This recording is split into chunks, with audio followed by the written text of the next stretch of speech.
Rusty Jack let me down.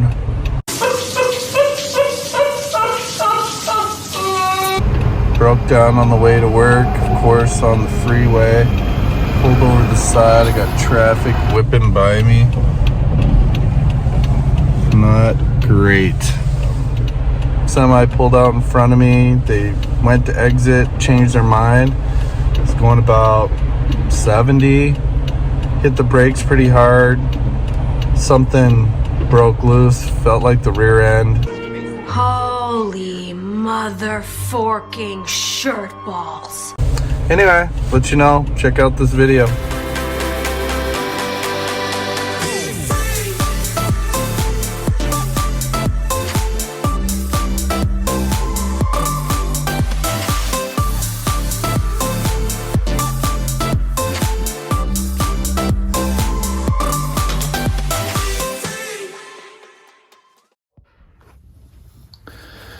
Hey guys, so we're underneath Rusty Jack. Had a little bit of a mishap on the freeway. Basically what happened was I had to brake really suddenly, and the lower control arms on both sides ripped out of the threads on, on the threads of the these joints up here. If you look, I had like 2 inches of engagement there, and that wasn't enough thread engagement for these to hold on. Well, yeah, took you long enough. Yeah, so basically what happened is both sides failed, and then the Adams drive shaft, since this pinion on my 14 bolt rotated down, the pinion came out, or the drive shaft came out, and this drive shaft ended up dragging along the ground. Man, you are one pathetic loser. All right, so using some ratchet straps, I got the pinion angle back to somewhat normal. So you want the pinion to be pointing to the transfer case. And this can be a little bit tricky. I'll show you a little trick. All right, so basically what you do is you get one of these digital angle finders. So zero it out on your surface, right? So we're on the garage floor, so zero it on the garage floor. Since my drive shaft is attached, you can line it up with where it should be, okay? Find your angle. All right, that's 8.5. So 8.5 is the angle coming down. What angle should this be up? So pointing up.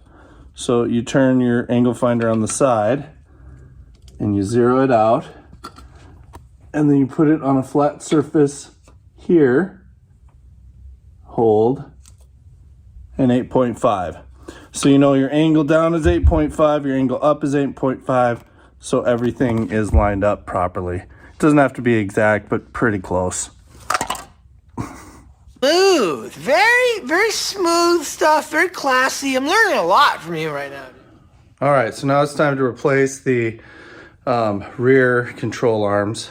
Minnesota Four-Wheel Drive Association just happened to have a swap meet this weekend.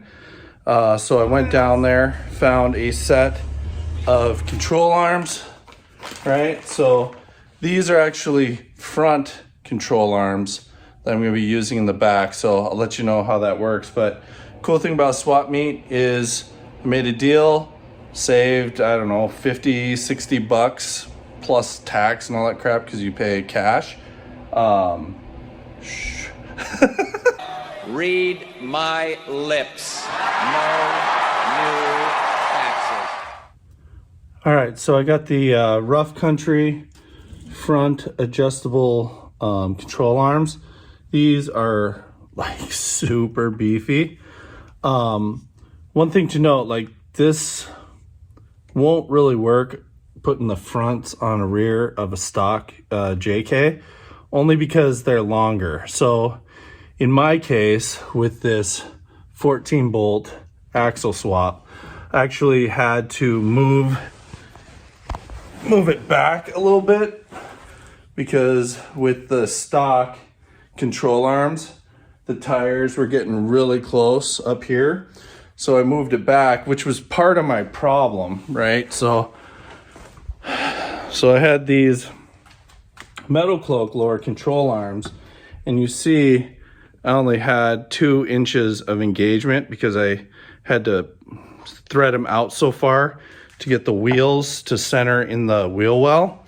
Well, with these front ones, since they're longer, actually, if you can see here, so this is where it's going to connect, right? So if you look, I'm already pretty close. So if you look at this, I'm gonna have that much thread engagement. So these won't be pulling out this time. So if I would have known that from the beginning, I probably would have just gone with the front control arms on the back, because the angle is perfect. So little tip, learn from my mistake.